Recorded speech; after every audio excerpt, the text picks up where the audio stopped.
Fala galera, beleza? Meu nome é Daniel, sou youtuber de anime aqui no canal Youtuber de Anime. Falar de Ultraman, que foi lançado agora pela Netflix, o anime em CG. Pra quem não sabe, Ultraman é baseado no mangá, que é sequência do Tokusatsu de 66, Ultraman.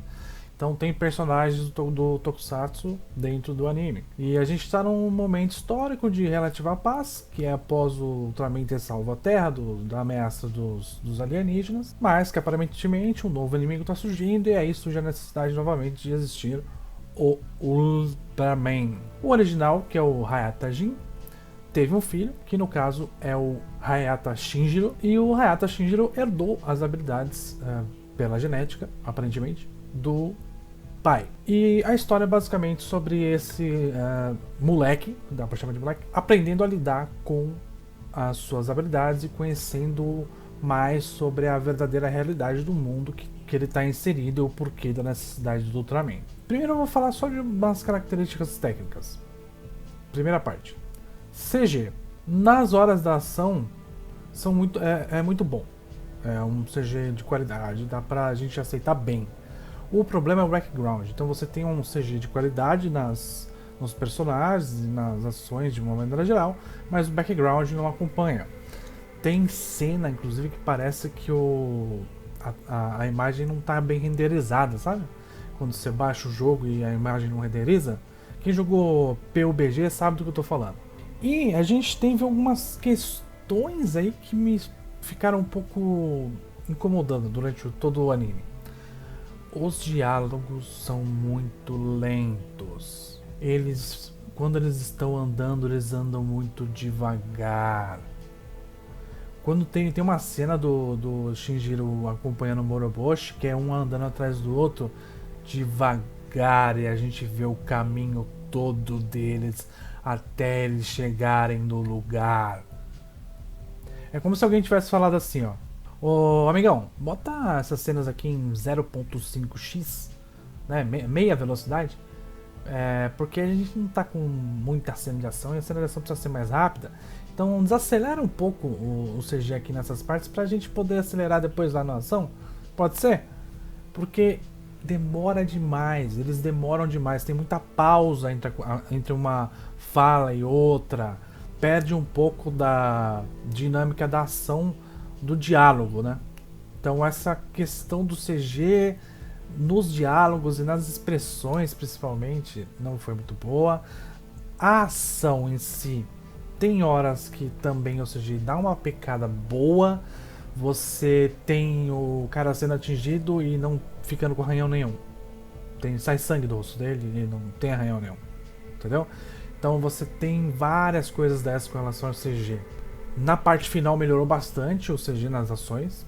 Bastante mesmo. Parece que focaram muito nessa parte. Mas fica aí meu descontentamento com relação ao CG em geral. Né?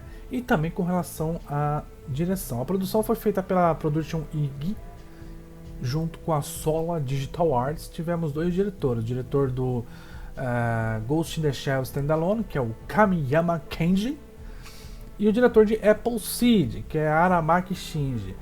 E Apple Seed eu não gostei tanto, também teve esses problemas, né, de, digamos, pacing do anime de maneira geral. Então a gente consegue identificar o dedinho do diretor no anime, né? Tirando essa parte do CG, o anime em si é muito interessante. A história. E eu não tô falando da parte da direção e roteiro no sentido de onde começa o anime, o desenvolvimento do anime e onde termina. Eu tô falando sobre as coisas que ele aborda e os personagens, que são personagens interessantes. Principalmente, eu achei bastante interessante o Hokuto Seiji, que já vou falar sobre ele. Mas vamos falar sobre 3 personagens, que são os Ultramans. Tá? Tem 3 Ultramans. E cada um representa um sentido de força, um sentido de maturidade, força e objetivo. Cada um tem uma representação, tá? Então você tem o Shinjiro, que é o Ultraman, de fato, que ele tem o dom porque ele nasceu com isso. Então ele nasceu com os genes do Ultraman. Então, por ter nascido com isso, a gente tem uma discussão sobre uma pessoa que está amadurecendo com um dom, e para que esse dom alcance o seu nível máximo, você necessariamente precisa que essa pessoa se desenvolva.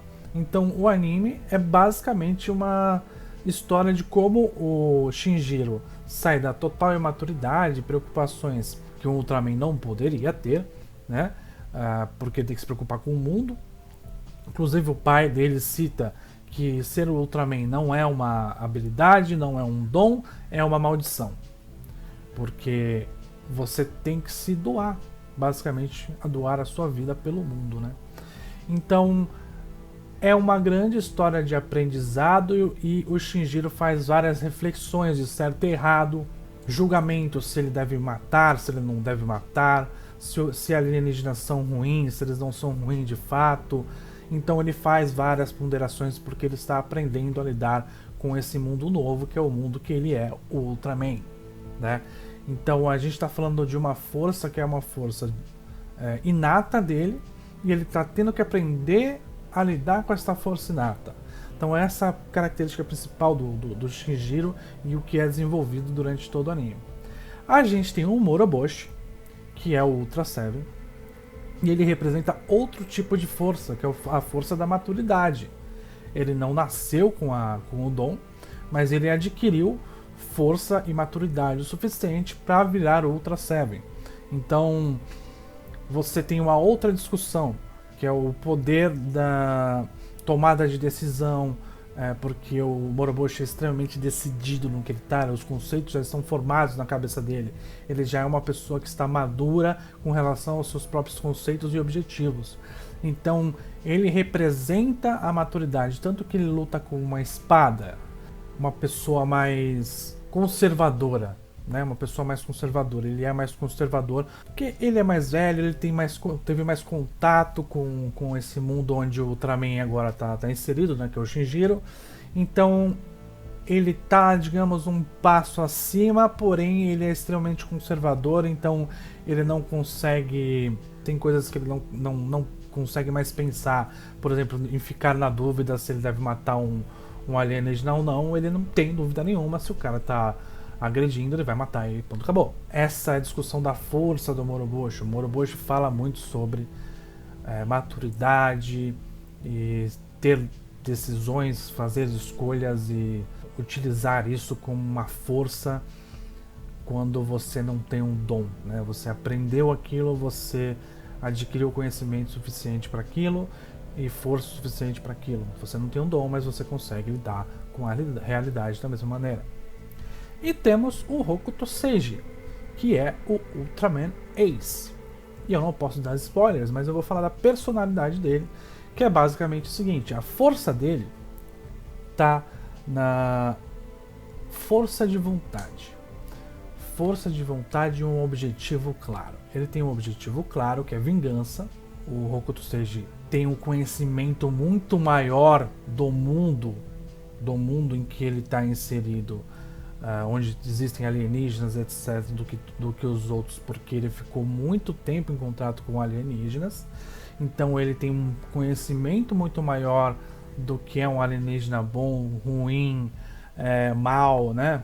Ele tem o mundo dos alienígenas muito mais claro na cabeça dele, então ele sabe o que ele quer e ele tem uma informação muito maior da realidade, né? Isso contribui para ele parecer muito mais inteligente do que os outros personagens, porque ele tem acesso a tecnologias avançadas, ele tem um mentor que é um gênio, né? Então você faz com que esse personagem ele tenha um contexto para existir, e ele se esforçou, apesar de todas as limitações dele, porque ele tem várias limitações, que você vai assistir o anime e você vai entender.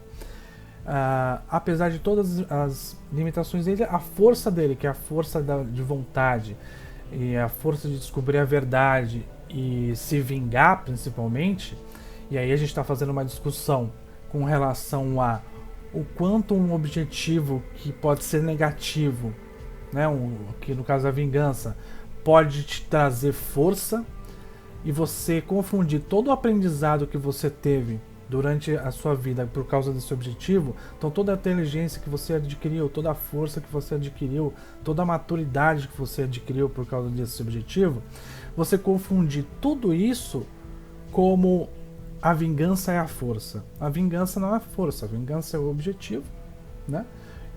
A força é a maturidade, a inteligência e a força física, propriamente dita, né? E a tecnologia, no caso dele, principalmente. Então, você tem essa discussão também feita no anime. Então, a gente tem 3 personagens, que é o Ultraman, Ultraman Ace e Ultra Seven, cada um abordando uma questão diferente da força. Um é a força inata, o outro é a força pela maturidade e o outro é a força pelo objetivo, pelo foco e o que isso traz de positivo, que inteligência, força e maturidade, né? E, bom, é isso que eu queria falar de Ultraman. Eu acho que eu falei bastante dos personagens, porque eu acho que é a parte mais interessante do Ultraman como um todo.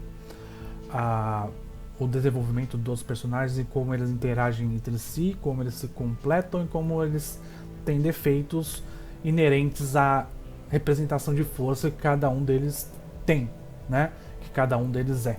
Espero que vocês tenham gostado.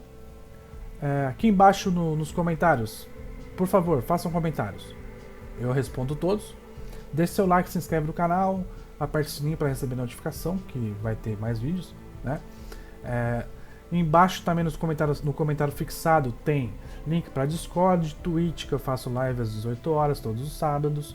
Tem também o link para o Padrim, onde você pode contribuir aqui comigo e você vai receber várias vantagens, se você quiser, do canal. O canal vai melhorar e você também vai poder participar de várias coisas, porque o foco vai ser interação.